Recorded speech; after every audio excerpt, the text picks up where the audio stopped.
इतने अच्छे खाने की खुशबू कहाँ से आ रही है? माँ, क्या आपको भी ये खुशबू आ रही है? क्या ये खाने की खुशबू हमारे घर से आ रही है?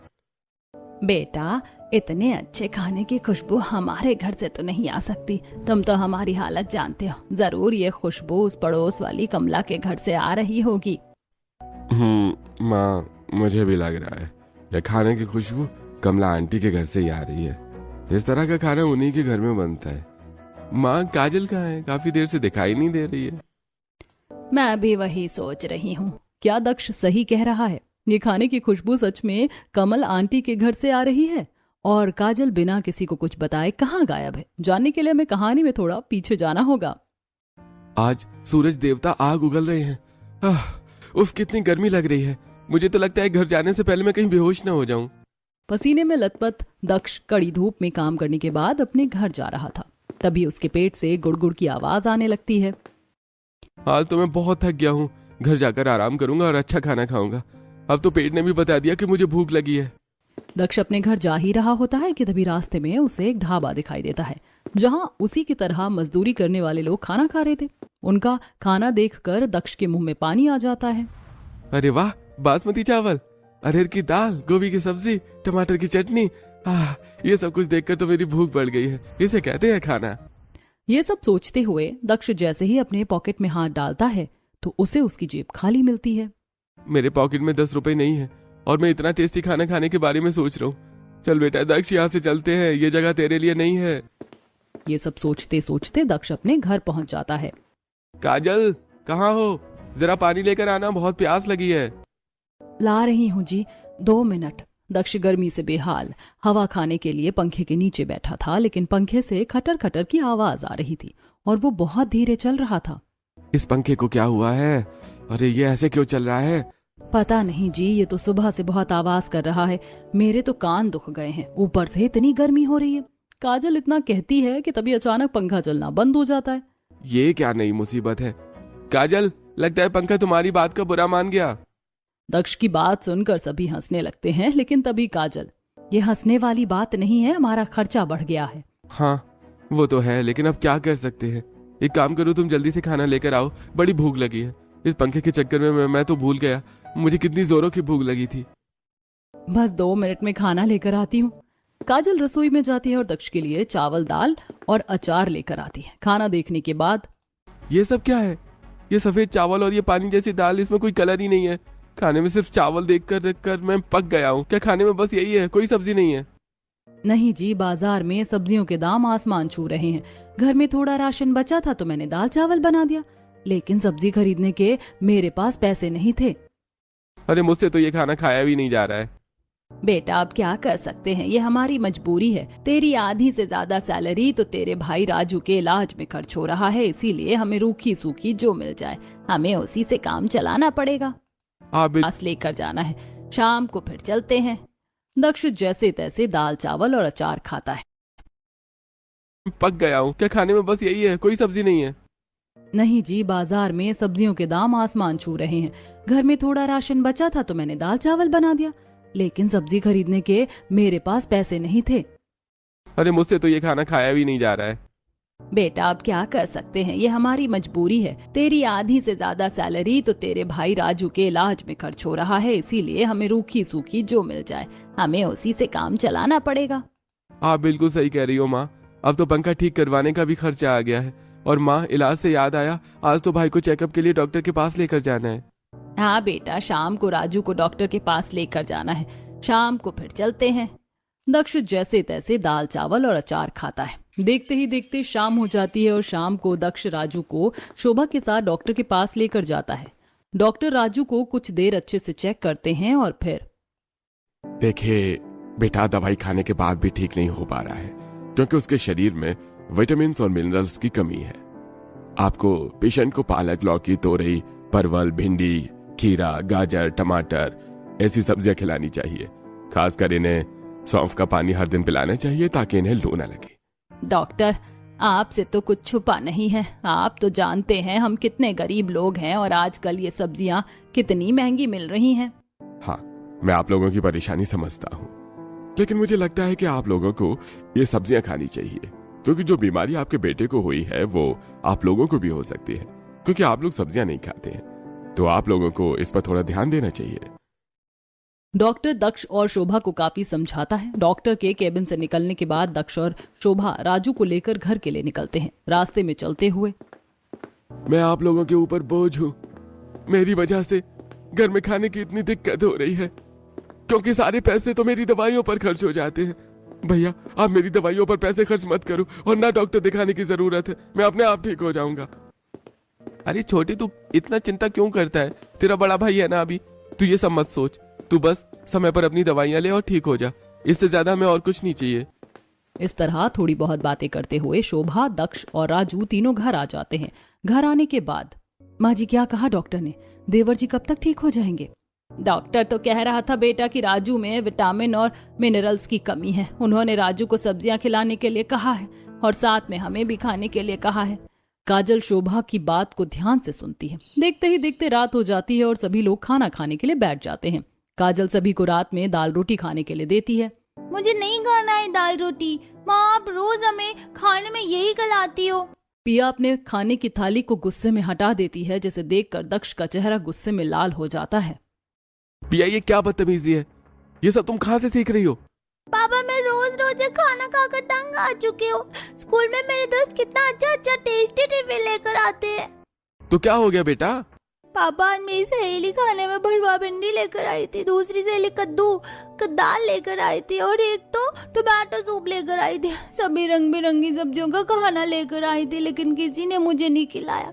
उन्होंने मुझसे कहा कि मैं गरीब हूँ और मैं रोज जलेबी रोटी लेकर स्कूल जाती हूँ। मुझे अपनी बच्ची पर इतना ज्यादा गुस्सा भी नहीं करना चाहिए था। पिया के गुस्से की वजह जानकर दक्ष को उसके लिए बुरा लगता है कि उनकी गरीबी की वजह से उसकी 9 साल की बेटी को काफी कुछ झेलना पड़ता है। बेटा, अभी तुम ये खाना खा लो, मैं जल्दी तुम्हारे लिए तुम्हारी पसंद की सब्जियां ले आऊंगा और माँ तुम्हारे लिए तुम्हारी पसंद की सब्जी बना देगी। सच्ची पापा, क्या आप सच में सब्जियां लाएंगे? हाँ बेटा, लेकिन अभी तुम ये खाना खा लो।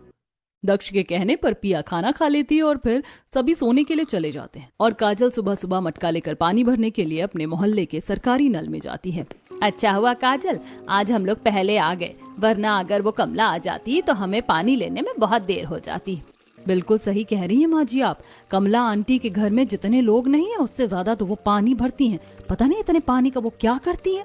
काजल और शोभा दोनों एक दूसरे से बात कर रही थी कि तभी एक और छाता लेकर एक हाथ में प्लास्टिक की बाल्टी लेकर आई और उसके पीछे पीछे 2 औरत और 2 बाल्टी लेकर चली आ रही होती है। कमला नल के पास आती है और अपने पैर से सुबह के मटके को साइड करके अपनी बाल्टी रख देती है। पहले पानी मैं भरूंगी। भला ये क्या बात हुई? पहले तो हम लोग आए थे ना, तो सबसे पहले पानी हम लोग ही भरेंगे। अरे शोभा, तेरी बहू तो बहुत बोलती है, तूने उसे कुछ सिखाया नहीं। अरे तू लड़की भूल गई क्या? ये नल जब खराब हुआ था तो मेरे पति ने इसे ठीक करवाया था, इसीलिए इस नल पर सबसे ज्यादा हक मेरा है। काजल बेटा, क्यों इस कमला को मुंह लगकर अपना मुंह खराब कर रही है? तू तो जानती है कैसी औरत है, छोड़ना। शोभा के कहने पर काजल चुप हो जाती है और अपनी सास की बात नहीं टालती। शोभा और उसकी बहू को लाइन से हटाकर कमला खुद पानी भरने के लिए आगे चली जाती है और दोनों सास बहू को चढ़ाने के लिए कहती है, लता विमला, क्या तुम लोगों को पता है आज मेरे घर में फ्राइड राइस, पनीर टिक्का और बूंदी का रायता बनने वाला है। फ्राइड राइस तो मेरा फेवरेट है क्योंकि उसमें बहुत सारी सब्जियां होती हैं। कमला, क्या तुम लोग रोज ऐसा खाना खाती हो? हाँ विमला, मेरे घर में तो रोज इस तरह का खाना बनता है। मेरे घर में अगर खाने 2-3 तरह की रंग बिरंगी सब्जियां ना हो तो कोई खाना नहीं खाएगा। तुम लोगों को तो पता है, फ्रेश सलाद और चेरी टमाटो ना खाओ तो मुझे लगता ही नहीं कि मैंने खाना खाया है। इतनी रंग बिरंगी सब्जियां खाने की वजह से ही तो तुम्हारा चेहरा इतना चमकता है और तुम इतनी फ्रेश नजर आती हो। और नहीं तो क्या, अब मेरा खाना डाइटिशियन डिसाइड करती है, वरना तो कुछ लोग जानवरों की तरह सूखी रोटी और सिर्फ दाल चावल ही खाते रहते हैं। कमला, कल तेरी बहू ने सच में गाजर का हलवा बहुत ही टेस्टी बनाया था। अब मुझे तो गाजर का हलवा खाकर मजा आ गया। क्या गाजर का हलवा? अभी तो गाजर बहुत महंगे चल रहे ना। हम पैसे वालों के लिए क्या महंगा क्या सस्ता, जब जो मन करता वो खा लेते हैं। अच्छा खाना खाने के लिए पैसों का मुंह तो शोभा जैसे गरीब लोग देखते हैं। हाँ कमला, जितना अच्छा खाना तुम खाती हो वैसे खाने के लिए कुछ लोग तरसते हैं। कमला और उसकी दोनों चमची शोभा और उसकी बहू की काफी बेइज्जती करती हैं, इसीलिए काजल गुस्सा होकर नल से अपने घर आ जाती है। शोभा पानी लेने के लिए अभी भी खड़ी थी, जिसे देखकर कमला शोभा की तरफ इशारा करते हुए, कुछ लोग तो मोटी चमड़ी के होते, कितना भी कुछ भी बोलो असर नहीं होता है। हाँ कमला, बिल्कुल सही कह रही हो तुम। कुछ लोगों पर तो किसी बात का असर होता ही नहीं है। ये सारी बातें करने के बाद कमला अपनी बाल्टी में पानी भरने के बाद अपने घर चली जाती है। उसके जाने के बाद लता और विमला, ये विमला की बच्ची कैंची की तरह जबान चलाती है। मुझे तो इसकी बात से चिढ़ मचती है, लेकिन क्या करूं। इसकी रंग बिरंगी सब्जियां तो मुझे भी पसंद है। वही तो, मुझे इस कमला के साथ रहने में बिल्कुल अच्छा नहीं लगता, लेकिन इसके साथ रहने पर हमें भी अलग अलग तरह की सब्जियां खाने को मिल जाती हैं। कमला की दोनों चमची लता और विमला कमला को कुछ खास पसंद नहीं करती थी, लेकिन उसके घर में बनने वाली सब्जियां खाने के लिए ये दोनों कमला के आगे पीछे घूमती रहती थी। ये दोनों भी बातें करते हुए पानी भरकर चली जाती हैं और फिर शोभा अपने मटके में पानी भरकर घर आ जाती है। घर आने के बाद, काजल बेटा, तू वहाँ से चली क्यों आई? मैंने तुझे कितनी बार समझाया है कि उन लोगों की बातों पर ज्यादा ध्यान मत दिया कर। उनका तो काम ही है बेकार की बातें करना। माँ जी, वो कमला आंटी और उसकी चमची हमेशा हमारी गरीबी का मजाक उड़ाती हैं। अगर हम लोग गरीब है तो इसमें हमारी क्या गलती है? शोभा और काजल एक दूसरे से बात कर ही रही थी, तभी पिया भागते भागते घर आ। स्कूल ड्रेस पसीने से पूरी तरह भीग गया था। माँ मुझे कुल्फी खाना, मेरी सहेलियां बोल रही थी गर्मी में कुल्फी खाने में मजा आता है। माँ मुझे भी कुल्फी खिलाओ ना। पिया की बात सुनकर काजल के चेहरे पर चिंता की लकीरें आ जाती हैं। तभी एक कुल्फी वाला उनके घर के सामने आकर रुक जाता है। कुल्फी ले लो, कुल्फी, मीठी मीठी कुल्फी ले लो। इस गर्मी में शरीर को ठंडक देना है तो खाओ मेरी मीठी मीठी कुल्फी। अब पिया को कुल्फी कहाँ से खिलाऊं? मेरे पास तो इतने पैसे हैं भी नहीं। अरे तो कुल्फी वाले भैया, ये कुल्फी कितने की दे रहे हो? यह कुल्फी तो 10 रुपए की है।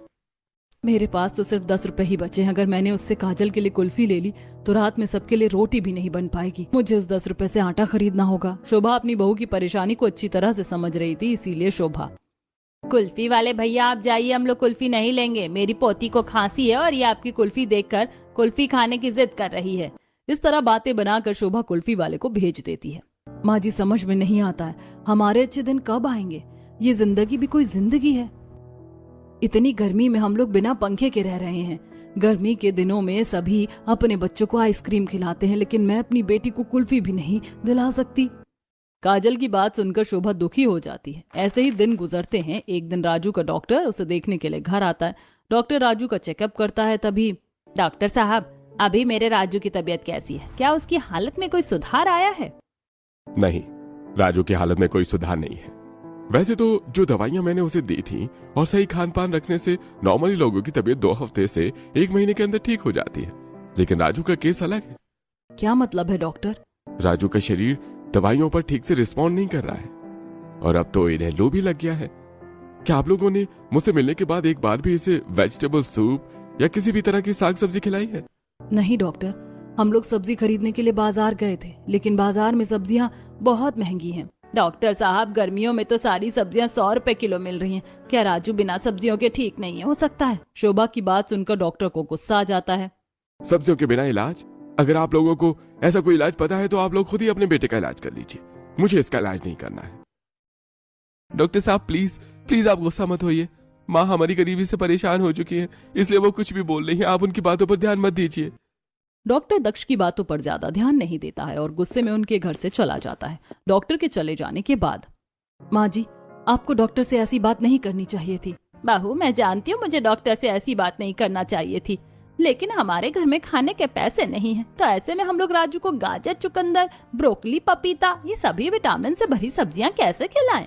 शोभा बिल्कुल सही कह रही थी, इसीलिए कोई उसे कुछ नहीं कहता है। काजल दक्ष से कहती है, माँ जी सही कह रही हैं, घर में राशन खत्म हो गया है, दाल चावल बनाने के लिए भी कुछ नहीं है।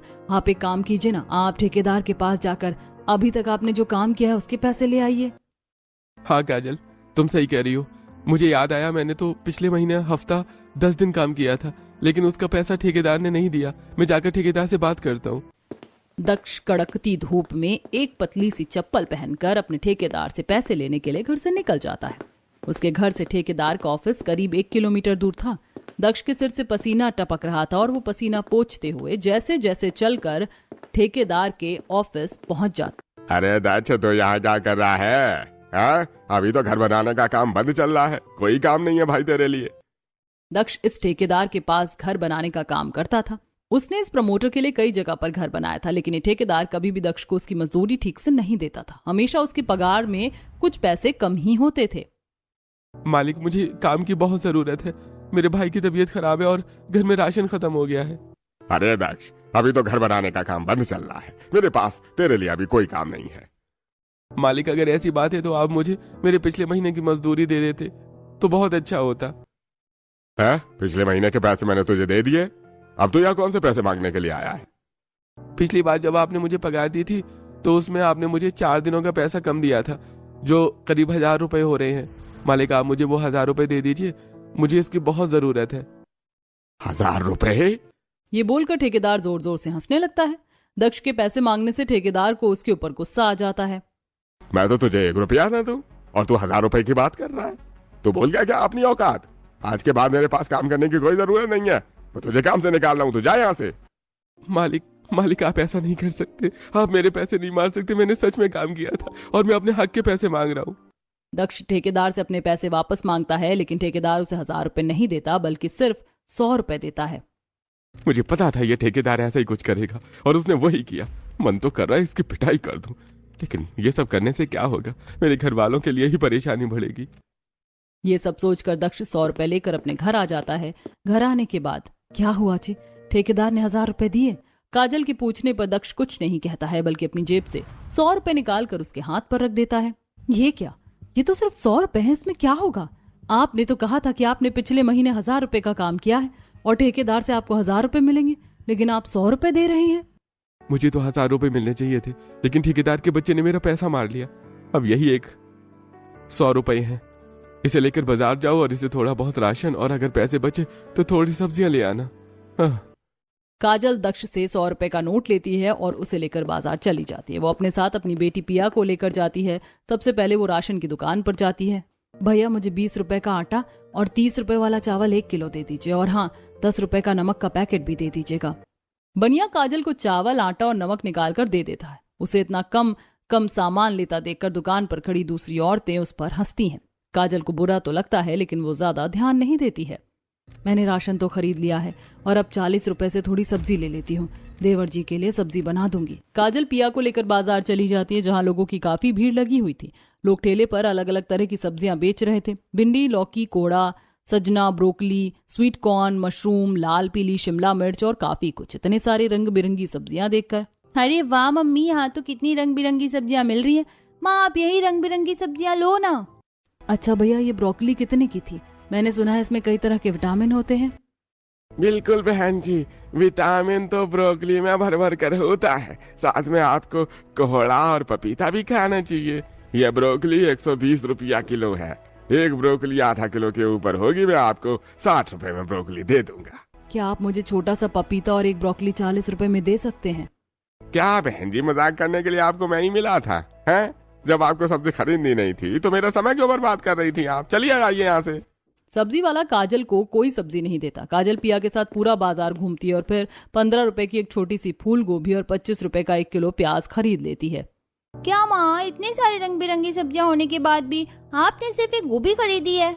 बेटा, आज मम्मी के पास ज्यादा पैसे नहीं थे ना, आज तुम गोभी खा लो, मैं अगली बार तो अलग अलग तरह की सब्जियां खिलाऊंगी। माँ, आप हमेशा ऐसे ही रहती हैं और आपने आज भी मुझे कुल्फी नहीं खिलाई। इस बार लगता है कुल्फी खाए बिना ही गर्मियाँ खत्म हो जाएंगी। मेरे दोस्त हर दिन गर्मियों में आइसक्रीम, गोला और कुल्फी खाते हैं। पिया की सारी बातें काजल के मन में सुई की तरह चुभती हैं। वो उदास होकर घर आ जाती है और सभी के लिए दाल चावल और गोभी आलू की सब्जी बनाती है। सभी खाना खाने के लिए बैठते हैं। आज बहुत दिनों बाद सब्जी खाने को मिली है। बहू, ये गोभी आलू तो बहुत ही स्वादिष्ट लग रही है। हाँ भाभी, सब्जी तो बहुत अच्छी बनी है। मैं तो इतने दिनों से सब्जियों का स्वाद ही भूल गया था। आज काजल के परिवार में सभी लोग खुश होकर खाना खाते हैं। ऐसे ही दिन गुजरता है। काजल का लाया राशन खत्म हो जाता है। माँ, मुझे बहुत जोरों की भूख लगी। मैंने कल रात से कुछ नहीं खाया, मुझे खाना दो ना। आप मुझे खाना क्यों नहीं दे रही हो? माँ जी, मैं इसे कुछ कैसे खिलाऊं? घर में तो खाने के लिए कुछ भी नहीं। मैं अपनी बेटी को ऐसे भूख से तड़पता नहीं देख सकती। काजल एक कटोरा लेकर अपनी पड़ोसी कमली के घर जाती है। काजल कमली का दरवाजा पीटती है और कमली दरवाजा खोलती है। कमली, मेरे घर में राशन खत्म हो गया, मेरी बेटी को बहुत ज्यादा भूख लगी है, प्लीज मुझे एक कटोरा आटा दे दे। आटा चाहिए तो बनिया की दुकान पर जाना, मेरे पास कुछ नहीं है। इतना कहकर कमली उसके मुंह पर दरवाजा बंद कर देती है। काजल अपने 2-3 पड़ोसियों के पास जाती है, लेकिन सभी उसके मुंह पर दरवाजा बंद कर देती हैं। कमला आंटी के घर जाने का कोई फायदा नहीं है। जब ये लोग मेरी मदद नहीं कर रहे तो कमला आंटी तो कभी भी मेरी मदद नहीं करेंगी। ये सब सोचते सोचते काजल घर आ जाती है। घर आने के बाद वो रोते हुए पागलों की तरह अपने बक्से में कुछ ढूंढती है और थोड़ा ढूंढने के बाद 2 कान की बाली निकालकर दक्ष को देती है। लीजिए मेरी कान की बाली और इसे बेचकर कुछ पैसे ले आइए। मैं अपने घर वालों को भूख में तड़पते हुए नहीं देख सकती। काजल की बात सुनकर दक्ष की आंखों में आंसू आ जाते हैं। मैं तुम्हारी कान की बाली नहीं बेचूंगा। मुझे पता है कि तुम्हारी स्वर्गवासी माँ की आखिरी निशानी है और ये तुम्हारे लिए कितने मायने रखती है। काजल, इन सोने की बालियों को वापस वहीं रख दो जहां से निकाला था। मैं काम ढूंढने के लिए जा रहा हूँ। इतना कहकर दक्ष काम ढूंढने के लिए घर से निकल जाता है। वो कई जगहों पर जाकर काम के लिए पूछता है। वो काम की तलाश में कारखाने में जाता है। मालिक, क्या मुझे आपके कारखाने में कोई काम मिलेगा? मुझे काम की बहुत जरूरत है। अरे माफ करना भाई, लेकिन मेरे पास तुम्हारे लिए कोई काम नहीं है। कल ही मैं 10 आदमियों को अपने कारखाने में रखा है। अगर तुम कल आए होते तो मैं तुम्हें रख लेता। कारखाने में दक्ष को कोई काम नहीं मिलता। वो काम ढूंढने के लिए और कई जगह पर जाता है, पर उसे कहीं कोई काम नहीं मिलता। उसने सुबह से कुछ खाया पिया नहीं था, इसीलिए धूप में नौकरी की तलाश में भटकते भटकते उसे चक्कर आ जाता है और वो गिर जाता है घर पर। माँ मुझे बहुत भूख लगी है, कुछ खाने के लिए दो ना, मुझे बहुत गर्मी लग रही है। पिया मेरी बच्ची, परेशान मत हो, मैं तुम्हें पंखा कर देती हूँ। शोभा हाथ पंखा लेकर पिया को पंखा करने लगती है, जिससे पिया को अच्छा लगता है और वो रोना बंद करती है। शोभा पिया को पंखा कर रही थी कि तभी 2 लोग दक्ष को अपने कंधे का सहारा देकर घर लेकर आते हैं। क्या हुआ दक्ष जी को? ये बेहोश क्यों है? दक्ष भैया तो मुझे कारखाने के सामने गिरे हुए मिले थे, तो मैं उन्हें अपने दोस्त के साथ ले आया। दीपक और उसका दोस्त दक्ष को घर पहुंचाकर अपने घर चले जाते हैं। उनके घर जाने के बाद काजल रोना शुरू कर देती है। हे भगवान, हमारे घर में क्या हो रहा है? पहले देवर जी बीमार थे और अब ये भी बीमार हो गए। बहू तू संभाल अपने आप को। मुझे लगता है दक्ष भूखे होने की वजह से बेहोश हुआ है और कड़ी धूप में नौकरी के लिए भटकने की वजह से ही शायद इसे चक्कर आ गया। शोभा थोड़ा सा पानी लेकर दक्ष के ऊपर छिड़कती है। उसके सर पर थोड़ा पानी डालते हैं, तब जाकर दक्ष को होश आता है। दक्ष को होश में देखकर सब शांत होते हैं। तभी कमला आंटी काजल के घर आती हैं। मैंने सुना है कल से तुम लोगों ने कुछ खाया नहीं है और काजल तेरा पति भूख की वजह से बेहोश हो गया। लो मैं तुम लोगों के लिए खाना लाई हूँ, उसे खा लो। ये कमला की बच्ची इतनी अच्छी कब से हो गई कि ये हमारी मदद कर रही है। ये सोचकर शोभा कमला के पास जाती है और उसके हाथ से खाने की थाल लेती है तो उसे बदबू आती है। जब शोभा बर्तन हटाकर देखती है तो उस खाने से बहुत गंदी बदबू आ रही थी। कमला की इस हरकत से शोभा को उसके ऊपर बहुत गुस्सा आता है और हमेशा चुपचाप रहने वाली शोभा गुस्से में अपना आपा खो देती है। लो ये खाना और निकल जाओ मेरे घर से, और आज के बाद कभी भी मेरे सामने मत आना, वरना मैं तुम्हारा क्या हाल करूंगी मैं नहीं जानती। तुम्हारी हिम्मत कैसे हुई हमारे लिए इतना खराब खाना लाने की? शोभा गुस्से में कमला को बहुत कुछ सुनाती है और उसे अपने घर से निकाल देती है। कमला मुंह बनाकर अपने घर आ जाती है। माँ जी, अब बस बहुत हो गया, जिसे देखो वो हमारे गरीबी का मजाक उड़ा रहा है, लेकिन अब और नहीं। मैं जाकर कोई काम ढूंढती हूँ। मैं किसी के घर झाड़ू पोछा का काम कर लूंगी, लेकिन किसी को अपनी और अपने परिवार वालों की बेइज्जती करने नहीं दूंगी। लेकिन बहू तूने सुबह से कुछ खाया नहीं है। माँ जी आप मेरी चिंता मत कीजिए, मैं सर पर पल्ला रख लूंगी तो मुझे धूप नहीं लगेगी, लेकिन मैं अब जा रही हूँ काम ढूंढने के लिए। काजल घरों में जाकर घर में झाड़ू पोछा करने के लिए काम मांगती है, लेकिन हर घर में पहले से ही कोई ना कोई काम वाली थी, तो काजल को कहीं काम नहीं मिलता है। काजल काम ढूंढते ढूंढते अपने घर से 2-3 किलोमीटर दूर चली जाती है। वहां उसे एक घर में झाड़ू पोछा और खाना बनाने का काम मिल जाता है। काजल, तुम झाड़ू पोछा और खाना बना दोगी तो मैं तुम्हें महीने के 5,000 दूंगी। मालकिन मैं आपके घर का सारा काम कर दूंगी, आप चिंता मत कीजिए, लेकिन मेरे घर वालों ने कल से कुछ खाया नहीं है। क्या आप मुझे थोड़े पैसे उधार दे सकते हैं? आप मेरी सैलरी से काट लीजिएगा। काजल की बात सुनकर उसकी मालकिन को उस पर दया आ जाती है और वो काजल को 500 रुपए उधार दे देती है। काजल उन पैसों से राशन की दुकान से थोड़ा बहुत राशन खरीद लेती है और राशन लेकर घर आ रही होती है कि तभी उसकी नजर सड़क के किनारे जाती है, जहाँ एक पुलिस वाला एक सब्जियों से भरे ट्रक को साइड में कर देता है। अरे ये क्या, ये तो मेरे घर के पास वाले फार्म हाउस चलने वाले चाचा का ट्रक है। पुलिस ने इनके ट्रक को साइड में क्यों करवाया? मैं जाकर देखती हूँ। काजल ट्रक के पास जाती है, तभी पुलिस वाला, भाई ड्राइवर नीचे उतरो, अपनी सब्जियों की जांच करवाओ और पेपर्स दिखाओ। अरे भाई साहब, सब्जियां ले जाने के लिए तो पेपर्स दिखाने की कभी जरूरत नहीं पड़ती। ये तो हमारा रोज का काम है। और आप किन पेपर्स की बात कर रहे हैं? सरकार ने नया नियम कानून जारी किया है। आजकल लोग सब्जियों में काफी मिलावट करके भेज रहे हैं, जिससे लोगों की काफी तबीयत खराब हो रही है। अगर तुम्हें अपना ट्रक लेकर जाना है तो तुम्हें साबित करना होगा कि तुम्हारी सब्जियां ऑर्गेनिक हैं। अरे देखिए सर, मेरे पास कोई पेपर नहीं है। मैं पेपर्स फार्म हाउस में भूल कर आ गया हूँ। अगर आपको यकीन नहीं होता है तो आप अपने बड़े साहब को फोन करके पूछ लीजिए, वो मुझे अच्छे से जानते हैं। तुम मुझे बड़े साहब की धमकी दे रहे हो? मैंने कहा ना तुम्हें पेपर्स दिखाना पड़ेगा, मतलब दिखाना पड़ेगा। और अगर तुम पेपर्स नहीं दिखाओगे तो तुम्हें अपनी ट्रक की आधी सब्जियां मुझे देनी पड़ेंगी। अरे हाँ, भला ये क्या बात हुई? मैं आपको सब्जियां क्यों दूंगा जो मेरी सब्जी ऑर्गेनिक है? इस तरह फार्म हाउस वाले चाचा और पुलिस वाले के बीच बहस शुरू हो जाती है। बहस को बढ़ता हुआ देखकर काजल उनके पास आती है। काजल पुलिस वाले से कहती है, सर ये चाचा बिल्कुल सही कह रहे हैं। ये ऑर्गेनिक सब्जियां ले जा रहे हैं और इनका फार्म हाउस मेरे घर के थोड़े आगे ही है। ये रोज अपने ट्रक से यहीं से ताजी सब्जी लेकर जाते हैं। अरे सर देखिए, अब ये लड़की भी कह रही है, आपने मुझसे कहा था ना प्रूफ करने के लिए। लीजिए, मैं प्रूफ कर दिया कि ये सब्जियों मैं अपने फार्म हाउस से लेकर आया हूँ और अब शहर की मंडी बेचने के लिए जा रहा हूँ। अरे मैं इस लड़की की बात क्यों सुनूं? क्या ये कोई प्राइम मिनिस्टर है? तुम्हें अपने ट्रक की आधी सब्जी मुझे देनी पड़ेगी, वरना मैं तुम्हारी ट्रक को अभी सील कर दूंगा। ये पुलिस वाला तो बहुत लालची लग रहा है। मुझे तो दाल में कुछ गड़बड़ लग रही है। क्या ये सच में कोई पुलिस वाला है भी या नहीं? काजल ये सब सोच रही होती है कि तभी उसके दिमाग में एक आइडिया आता है। वो फार्म हाउस वाले चाचा के कान में कुछ कहती है। ये क्या खुसर पुसर कर रहे हो तुम लोग? अरे देखिए सर, मैं अपनी सब्जी नहीं दूंगा और ना मैं इस ट्रक को सील करने दूंगा। मैं आपके बड़े साहब को कॉल करता हूँ, उन्हें बुलाता हूँ, तब आपकी उनकी बात पर यकीन हो जाएगा। काजल का शक सही था। ये पुलिस वाला नकली पुलिस वाला था। वो असली पुलिस के आने की बात सुनकर डर जाता है और दुम दबाकर वहां से भाग जाता है। पुलिस वाले के जाने के बाद, शुक्रिया बेटी, तुमने आज मेरी बहुत मदद की। अगर आज तुम नहीं होती तो शायद ये नकली पुलिस वाला मेरे ट्रक की सब्जियां ले लेता। काजल की होशियारी से खुश होकर फार्म हाउस वाले चाचा झोला भरकर अलग अलग तरह की सब्जियां देते हैं। अरे नहीं चाचा, इसकी क्या जरूरत थी? अरे बेटा, आज तुमने मेरे लाखों का नुकसान होने से बचा लिया। उसके सामने तो ये कुछ भी नहीं है। फार्म हाउस वाले चाचा देखते हैं कि सब्जियां लेने के बाद भी काजल परेशान लग रही है। बेटी, तुम कहाँ जा रही हो और कहाँ से आ रही हो? तुम इतनी उदास क्यों हो? मैं तो काम वाली की नौकरी के लिए बात करने गई थी। मेरे पति को कोई काम नहीं मिल रहा और वो काम की तलाश में भटकते भटकते गर्मी की वजह से बेहोश हो गए। बस मैं इसीलिए परेशान हूँ। अरे बेटी, तुमने मेरी बहुत मदद की है, इसलिए मैं भी तुम्हारी मदद करूंगा। एक काम करना, कल अपने पति को मेरे फार्म हाउस में काम पर भेज देना, वहां से काम मिल जाएगा। ये बात सुनकर काजल बहुत ज्यादा खुश हो जाती है और वो खुशी खुशी घर जाती है। घर पर उसके परिवार वाले भूख से परेशान होकर सो रहे थे, इसीलिए काजल बिना किसी को कुछ कहे रसोई में जाती है और खाना बनाने लगती है। वो चावल, दाल और मिक्स वेज बनाती है। वो गाजर, तुरई, बीन्स, लाल पीली शिमला मिर्च डालकर अच्छे से सब्जी बनाती है। उसके खाने की खुशबू सीधे उसके परिवार वालों के नाक में जाती है और खुशबू से उनकी नींद खुल जाती है। ये खाने की इतनी अच्छी खुशबू कहाँ से आ रही है? घर वाले ये सोच रहे थे कि तभी पिया उठकर रसोई में जाती है और खुशी से कूदने लगती है। अरे वाह पापा, दादी, चाचू, देखो मम्मी रंग बिरंगी सब्जियां लेकर आई है।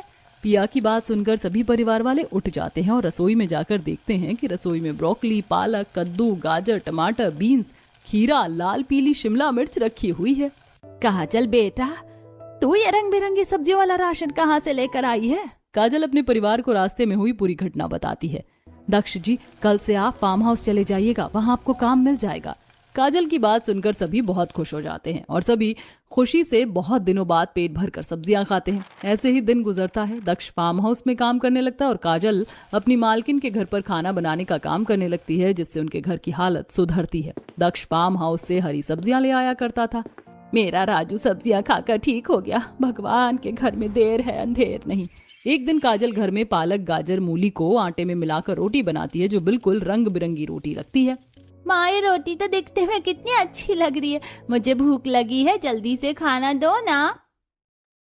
पिया को खुश होते देखकर पूरा परिवार खुश हो जाता है और सभी लोग पेट भरकर रंग बिरंगी सब्जियों वाला खाना खाते हैं और पूरा परिवार अब खुशी से रहने लगता है।